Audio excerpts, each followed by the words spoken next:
Parigi MLA Rammohan Reddy BRS working president KTR పై తీవ్ర స్థాయిలో మండిపడ్డారు. కేటీఆర్ సీఎం రేవంత్ రెడ్డిని ఆయన కుటుంబ సభ్యులను అప్రతిష్ట పాలు చేసేలా మాట్లాడారని మండిపడ్డారు. కొడంగల్ ఫార్మా క్లస్టర్లో సీఎం రేవంత్ రెడ్డి అల్లుడి కోసం భూసేకరణ చేస్తున్నారని కేటీఆర్ ఆరోపణలు చేస్తున్నారన్నారు. కొడంగల్ ఫార్మా క్లస్టర్లో భూమి కోసం ఇప్పటివరకు ఏ ఒక్కరూ దరఖాస్తు చేసుకోలేదన్నారు. ఫార్మా క్లస్టర్లో కాలుష్యం లేని ఫార్మా కంపెనీలు ఏర్పాటు చేయబోతున్నట్లు పేర్కొన్నారు. ఇప్పటికే సగం భూసేకరణ పూర్తయిందని 15,000 కోట్ల పెట్టుబడులు రాబోతున్నాయన్నారు. 30,000 మందికి ప్రత్యక్షంగా పరోక్షంగా ఉద్యోగాలు రాబోతున్నాయని, కొంతమంది బీఆర్ఎస్ కార్యకర్తలు రెచ్చగొట్టే దాడులకు పాల్పడుతున్నారని మండిపడ్డారు. దాడి కేసులో A1గా ఉన్న సురేష్తో మాజీ ఎమ్మెల్యే నరేందర్ రెడ్డి ఎందుకు మాట్లాడారని ప్రశ్నించారు.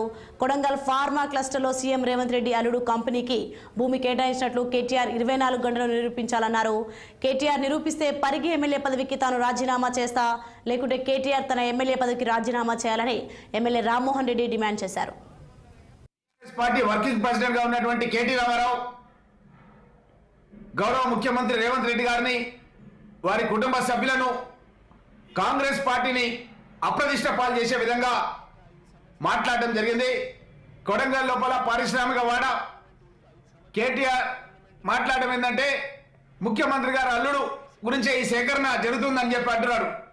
నేను ఇంతకుముందే Telangana industrial infrastructure corporation MD అయినటువంటి విష్ణువర్ధన్ రెడ్డి గారికి ఫోన్ చేసినాను. అక్కడ ఎవరైనా అప్లికేషన్ పెట్టారా కొడంగల్ లోపల పారిశ్రామిక పెట్టడానికి అని చెప్పి అడిగినాను. ఇంతవరకు ఒక అప్లికేషన్ కూడా పెట్టలేదు. కానీ అక్కడ పారిశ్రామిక వాడ ఎస్టాబ్లిష్ చేసి భవిష్యత్తు లోపల ఎవరైనా గ్రీన్ ఫార్మా కాలుష్యం లేని పరిశ్రమ పెట్టడానికి ముందుకు వస్తే వారికి కేటాయించడానికి 600 ఎకరాలను సేకరిస్తున్నాం.